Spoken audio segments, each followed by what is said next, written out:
What's good? The time has come to teach you guys the ways of stamina management in this class, specifically succession sort.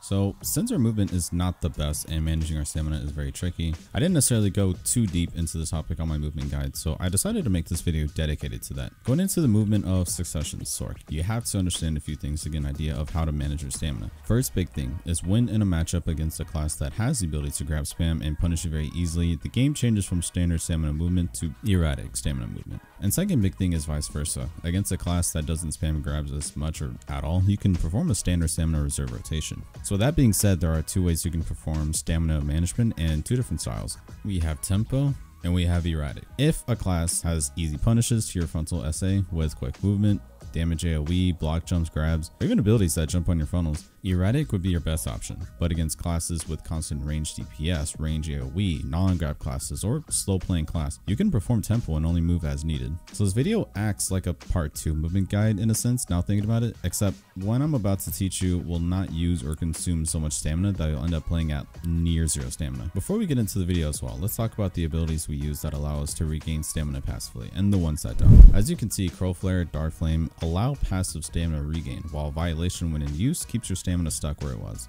The only abilities that make you lose stamina over time when in use is Blooded Calamity and Dream of Doom. Every other super armor ability we have, from Engulfing Shadow to Rushing Crow, also allow for passive stamina regain. So everything but those three abilities allows our stamina to slowly get back up. So as long as you're rotating properly, your stamina should be fine. Then just to make sure people are already aware, I'll show you guys what each ability is in terms of safety.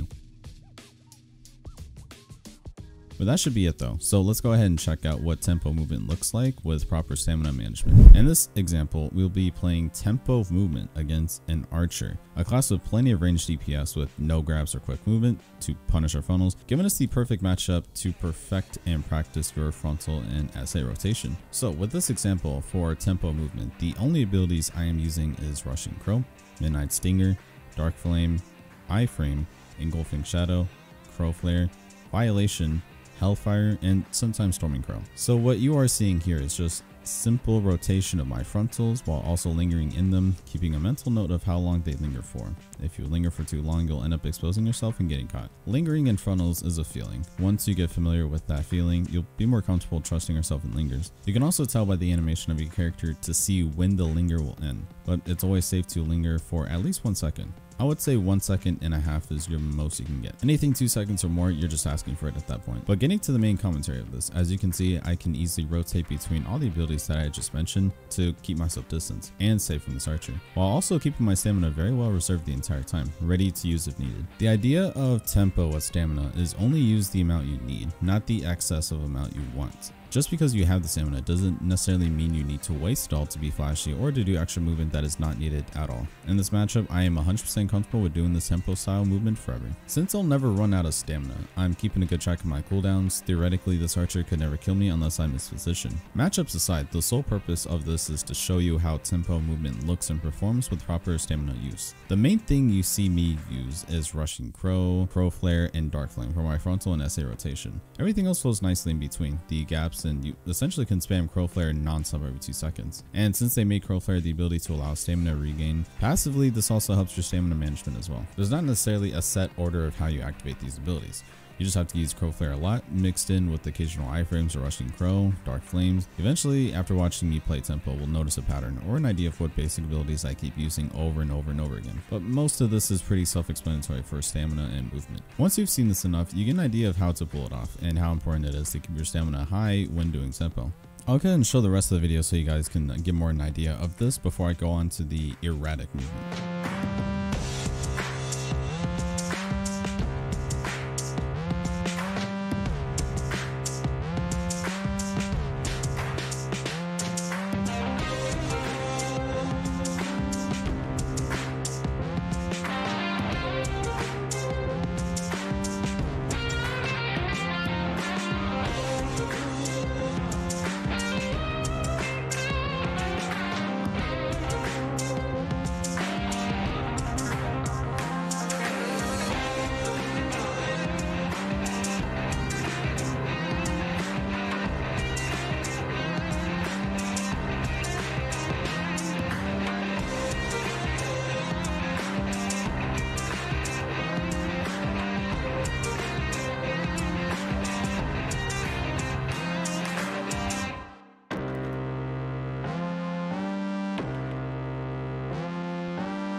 we go on to Erratic Movement, the somewhat unorthodox but effective way to move that doesn't use too much stamina, but definitely uses a bit more than tempo to stay alive. This Erratic Movement is non-negotiable when it comes to matchups when classes can hard grab each of your frontal and SA. Naturally, most of our damage comes from built-in super armor frontals, so it's not like we can just skip those abilities to not get grabbed. That would mean we would have to spam iframe, which is the most inconvenient thing to do, which obviously would waste our stamina until we die. The name of the game here is move as much as you can using proper movement technique that doesn't waste all your stamina, but this way it is much harder for your opponent to both CC and grab you. Anytime you linger in frontal or SA against a grab class, you'll just get grabbed.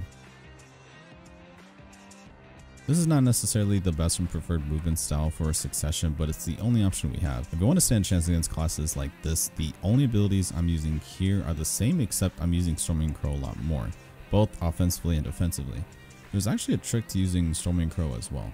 If you get your targets to chase you down heavily, you can predict and fall back into an iframe, then followed by your Storming Crow to CC them, or at the very least, slow them down with the debuff. It's a hard thing to do, but it's definitely something you have to practice yourself to recognize the movement pattern of your opponent. If there's a pattern in their attacks or movement, do your best to understand it and counter it. Now, this movement isn't something that I taught or showed in any of my videos technically, it's more or less an extended version of my movement guide. I will make a video after this going into detail about this movement setup that I'm currently doing to keep the erratic movement possible.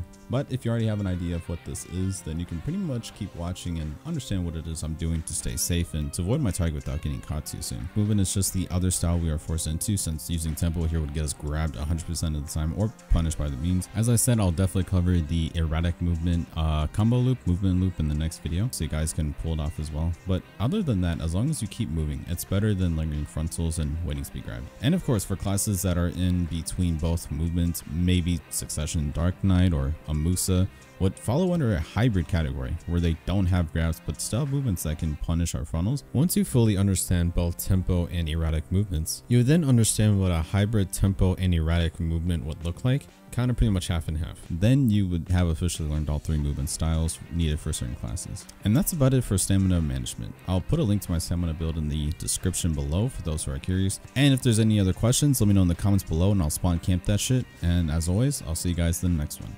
Peace.